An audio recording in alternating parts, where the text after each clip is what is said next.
Unintelligent design. The argument from poor design, known as the Dysteleological Argument, is an argument about the existence of a loving creator God. The Dysteleological Argument simply asks, if a God existed that possessed unlimited intelligence, love, talent, knowledge, power, resources, and time, would it create creatures with obvious physical flaws and suboptimal features? From our lethal plumbing to painful crowded teeth, a stump of a tail, redundant and cluttered bones, yet no redundancy where reinforcement is needed most. Our needy diet, our inability to make vitamins and nutrients that other animals easily make for themselves, nerves that take bizarre paths and lymph nodes that do more harm than good. The human body is a collection of compromises.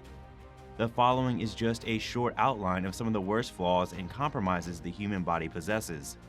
Others, such as immune system and genetic cancer-causing flaws, have been excluded to avoid the Christian argument of, well, things were very different before the fall. In order to use the fall argument, the Christian would need to believe in a literal Adam and Eve, and also that their bodies looked nothing like ours. Lethal plumbing. Air and fuel intakes combined. The human throat is perhaps one of the most inept designs of our entire anatomy. Imagine if every time you put fuel into your car, there was a chance that it could get into the air intake and make your engine choke, perhaps causing it to fail permanently. No car designer has ever been incompetent enough to pipe the fuel intake and air intake entrances together. Humans are the only mammal that cannot breathe and swallow at the same time, and we are the only species that can choke on its own food. At least one child dies from choking on food every 5 days in the United States. Choking is a leading cause of injury and death among children. Over 5,000 otherwise healthy Americans died from choking last year, mostly on food. It's inconceivable that anyone would design a human that has to take on a certain amount of risk every single time food or liquid is ingested. We see a better design in other animals such as birds, reptiles, whales, and dolphins, where the tubes for food and air separate. It's impossible for them to ever have their lungs obstructed by their food and die. Snakes, for example, can swallow a gigantic meal over a span of hours while easily breathing the entire time. Sinuses that drain upward. The human sinus system is so poorly designed that one of the most important drainage pipes is tiny and installed at the top of the largest pair of mucus collection cavities. Putting the drainage point high within the sinuses is not a good idea, due to this little thing called gravity. With this design, the largest and lowest cavities must drain upward. What plumber would put a drain pipe anywhere but the bottom of a chamber? Ever wonder why dogs, cats, and other animals do not get head colds anywhere near as often as humans? Most dogs can live their entire lives without ever having a sinus infection or head cold, since their sinuses drain downward with gravity. Hardwired for obesity. Starvation at one point was a threat to all humans. Now, obesity is replacing starvation as a scourge in many parts of the world. The main problem is that we are hardwired to long for fuel that is high in fat and sugar for its caloric value and energy. Our cravings are almost always for high-fat, high-sugar foods. Conversely, we do not crave most of the foods that are lower in calories and supply us with essential vitamins and minerals, such as fruits, fish, and leafy greens. Does this make any sense? When was the last time you had an intense craving for kale? It was once thought that our sedentary lifestyles were to blame for this problem, but we soon discovered that even people who make their living through physical work are in no way immune from obesity. The opposite is in fact true. Children that spend more time engaging in physical play are more likely to develop obesity as adults. People who are active athletes throughout their childhood and young adulthood are more likely to be obese in their 30s, 40s, and 50s, particularly when their physical activity wanes. This is due to the overconsumption of calorie-rich foods. Scientists have noted that intense exercise leads to intense hunger. Studies show that our bodies contain a metabolic design that causes us to gain weight easily and lose weight with great difficulty. Anyone who has struggled with their weight will tell you that weeks of dieting and exercise often result in negligible weight loss, yet a weekend calorie binge can pack on some pounds quickly. So why are we drawn to high-calorie foods regardless of their vitamin deficiency? our metabolic design evolved in a very different world than we live in today. The human ability to gain weight easily and lose weight with great difficulty made sense on the African savanna when we were chasing dinner for miles and went days or even weeks without eating. However, it's not a great benefit now at a time when food is so easily accessible for many. Testicles. In the human male, testes develop initially within the abdomen. Later during gestation, they migrate through the abdominal wall into the scrotum. This causes two weak points in the abdominal wall where hernias too often form. Prior to modern surgical techniques, complications from hernias, such as intestinal blockage and gangrene, resulted in death. Well thought out, intelligently designed creations all have their most vulnerable parts well protected. A car engine is mounted on engine blocks inside a metal body with a metal hood covering it. Aircraft fuel tanks are self-sealing and located inside the frame of the vessel. A computer motherboard and CPU chip is fastened with multiple screws inside a metal or thick plastic box. Mobile phones are now shock and waterproof. The list goes on and on. The human testicles, which are vital for reproduction, literally dangle freely outside the male body in order to cool them. Having normal body temperatures be too hot for sperm production is poor design. Most other creatures do not have this problem. Their sperm-making equipment is protected safely inside them. For instance, you would need to perform a dissection on a frog to find its testicles. What genius would design a body part that didn't function properly at body temperature? All other organs operate just fine at body temperature. As Neil Ingman puts it in his book titled Not Very Intelligent Design, I guess we are lucky our kidneys and lungs aren't hanging out below our armpits. Sloths, elephants, anteaters, and birds are just some of the many animals with internal testicles that have functioned just fine for millions of years. Birth, the leading cause of death. It's no exaggeration to say that for most of our species' existence, being born was the leading cause of death. And for women, giving birth was the next biggest cause. So many women died giving birth in ancient times that there was a Roman law stating that when a pregnant woman died, her stomach was to be opened in an attempt to rescue the fetus. In colonial times, women would write out their wills during pregnancy in anticipation of death. All this, yet in most other mammals, such complications and mothers dying during childbirth are virtually non-existent, even in the wild without medical intervention. Every 11 seconds, a pregnant woman or newborn dies somewhere around the world. But why? The fetal head is just entirely too large for the human birth canal. Today, cesarean delivery occurs in 1 in 3 women in the United States and up to 4 in 5 women in some regions of the world. Even in the 21st century, 1 out of every 10 deliveries results in the child's death in some countries. We clearly see better design in marsupials like koalas and kangaroos. Kangaroos, for instance, are bipedal like humans, but they easily give birth to very small young and then nurture them in a pouch for about 6 months. A pouch that even contains nursing nipples. Other birth-related maladies such as lithopediums and abdominal pregnancies, which also kill women, are entirely the result of poor design. Any reasonable plumber would have attached the fallopian tube to the ovary, thereby mitigating fatal mishaps like these. Bad to the bone. Pain in the back. In humans, the spinal discs are in an arrangement that is optimal for knuckle draggers, not upright walkers. This leaves them prone to being pushed out of place. They are designed to resist gravity by pulling the vertebral discs toward the chest, as if humans were on all fours. With our upright posture, however, gravity often pulls them backward or downward away from the chest. Over time, this uneven pressure creates spinal disc herniations known as slip discs. Slip discs are virtually unheard of in other species. The boneyard. The human wrist is way more complicated than it needs to be to accomplish what it does. And the redundant bones actually limit its motion so that it cannot reach its full potential. There are 8 different bones piled in the wrist, like a pile of rocks, which is about how useful they are. We do have examples of superbly designed joints like the hip and shoulder. No sane engineer would design a joint with so many moving parts. It clutters up the space and restricts the range of motion. If the wrist were rationally designed, it would allow the hand a full range of motion. The flexibility of the wrist joint is restricted by its many bones, not aided by them. The human ankle has a very similar design flaw. It has the same clutter of bones that we find in the wrist. There are 7 bones, most of them pointless.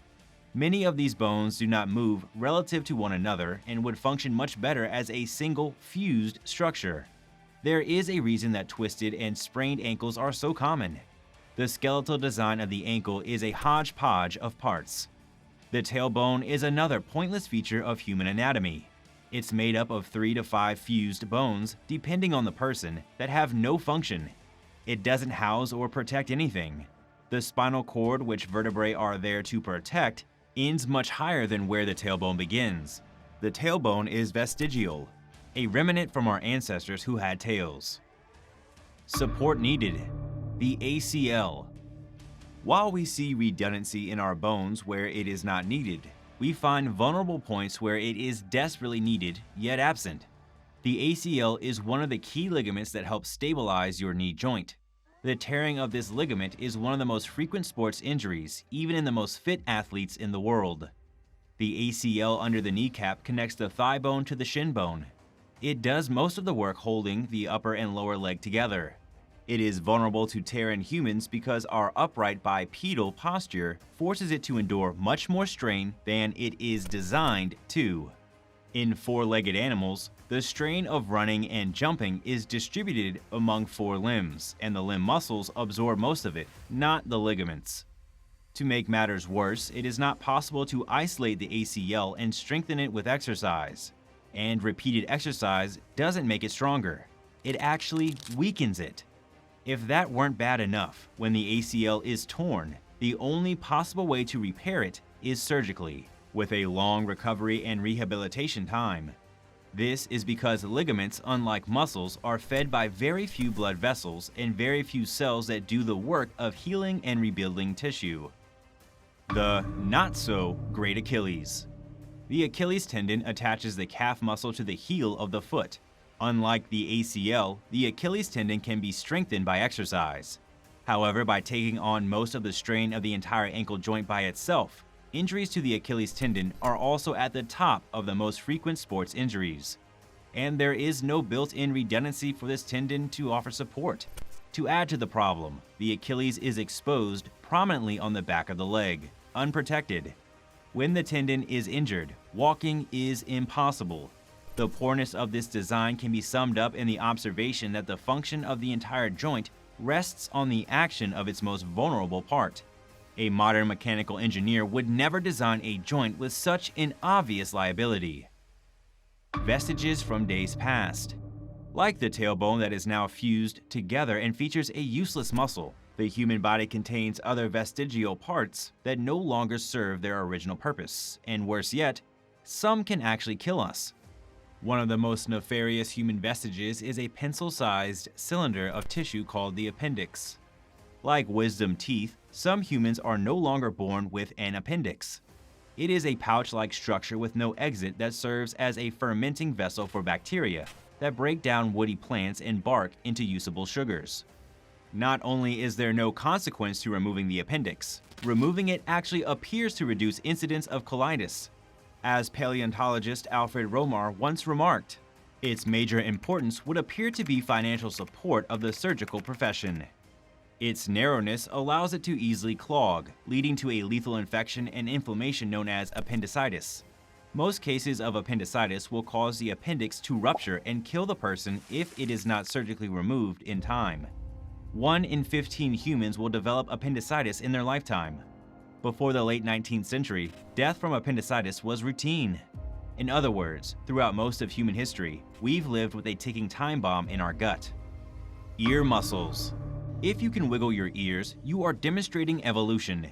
Humans have 3 muscles under their scalp and attached to their ears. In most people, they are completely useless. However, some people can use them to wiggle their ears. These are the same muscles used by other animals like cats and horses to move their ears around, helping them localize sounds. In those species, moving the ears helps them detect predators' location, locate their young, and hunt. This is especially useful for nocturnal animals that cannot rely on sight alone for survival. Goosebumps. The erector pili are the tiny muscles that attach to the base of each human body hair. When they contract, the hairs stand up, giving us goosebumps. This serves no useful function in humans. In other mammals, they raise the fur to increase the amount of space for insulation to help them stay warm when it's cold, and also cause the animal to look larger when it's making or receiving threats. Our vestigial goosebumps are produced by the same exact stimuli as other animals, a rush of adrenaline. Unwise teeth. As the human jaw has become smaller over time, the wisdom teeth no longer have space to grow. As a result, these teeth are often misaligned or stuck below the gum line and require surgery to extract them and prevent excruciating pain and infection. Unfortunately, many people throughout history have died from wisdom tooth infections. But by the 1950s, the advent of antibiotics dramatically reduced infection-related deaths. Early human ancestors' lack of oral hygiene inevitably would have led to decayed and missing teeth, so an extra pair that emerged later in life would not have been a large problem. Some people never develop wisdom teeth, others only have one or two, and many still develop all four. Insufficient funds. The human body requires an extremely varied diet to stay healthy, which was not always available to our ancestors. Unlike other animals, it is impossible for humans to stay healthy by eating a narrow diet. And even people who eat varied diets cannot always absorb its vitamins and nutrients properly due to the combination in which they consume them. Ironically, the calcium humans so desperately need but can't produce in sufficient quantities themselves often comes from milk produced by cows that eat virtually nothing but grass. Cats' and dogs' diets consist of not much more than meat and rice, no vegetables, no fruits, no leafy greens or legumes required. The reason is simple: they are better designed for eating. However, the human body fails to make many of the nutrients other animals' bodies make. Scurvy. Caused by a vitamin C deficiency, 15th and 16th century European explorers discovered the hard way what happens when vitamin C-rich foods are not available. By the 18th century, sailors learned to carry potatoes or limes on their voyages to prevent scurvy. In as little as 1 month's time without sufficient vitamin C, weakness, tiredness, sore arms and legs, and personality changes will occur. Eventually, death from infection will happen. Yet, nearly all other animals on the planet biosynthesize their own vitamin C in their livers, which gives them no need to get it from their diet. Rickets. We know from studying the bones of early humans that rickets and brittle bones were a constant problem. Our intestines are terrible at extracting calcium from our food, so bad that it attempts to extract it from our bones instead. And this problem only increases as you age. Without enough dietary vitamin D or sunlight, young humans can quickly develop rickets, while older humans can develop osteoporosis. Humans need calcium to prevent this and vitamin D to absorb the calcium. All the calcium intake in the world would do us no good without vitamin D to help our body absorb it. Pump the iron. Despite the fact that there is plenty of iron in our bodies, our environment, our planet, and our solar system, human iron deficiency is the single most common nutritional deficiency worldwide. The human gastrointestinal tract is terrible at extracting iron from plant sources. In animal meat, iron is found in blood and muscle tissue. The iron in plants isn't broken down by the human body much at all and ends up being excreted. Contrast that with the fact that the majority of other animals on the planet are mostly or even completely vegetarian, yet their intestines do just fine in processing iron.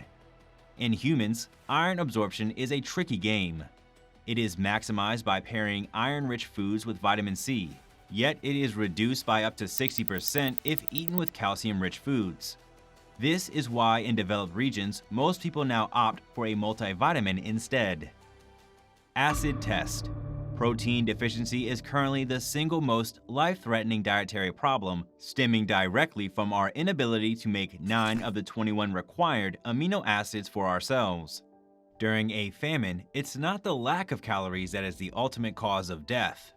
It's the lack of proteins and the 9 essential amino acids they provide. Plants make all amino acids for themselves.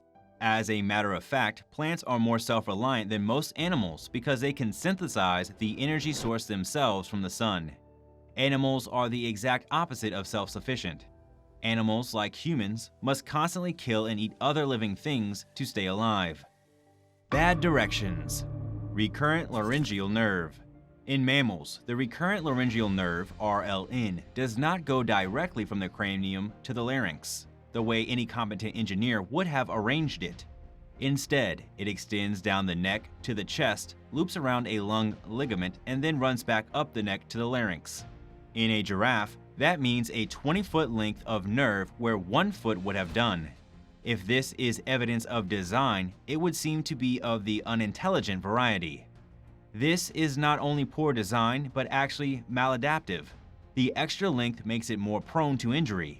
Humans have suffered significant injury when receiving a blow to the chest, experiencing paresis or palsy of the vocal cord, making it difficult to talk or swallow. Sleep. Our sleep requirement is probably the most obvious yet overlooked design flaw. We spend 1/3 of our entire lives lying unconscious. Imagine if your phone or vehicle had to be off, charging or completely unusable for 8 hours every single day. Would Apple or Tesla sell a single product? To make matters worse, when sunlight hits our eyes each morning, it triggers cells in the brain that suppress melatonin secretion, which wakes the body up. These levels drop in the daytime and rise at night. Anyone who has ever worked third shift will tell you that the sleep struggle is real. Visit lyingforjesus.org/evidence-based memes for more information.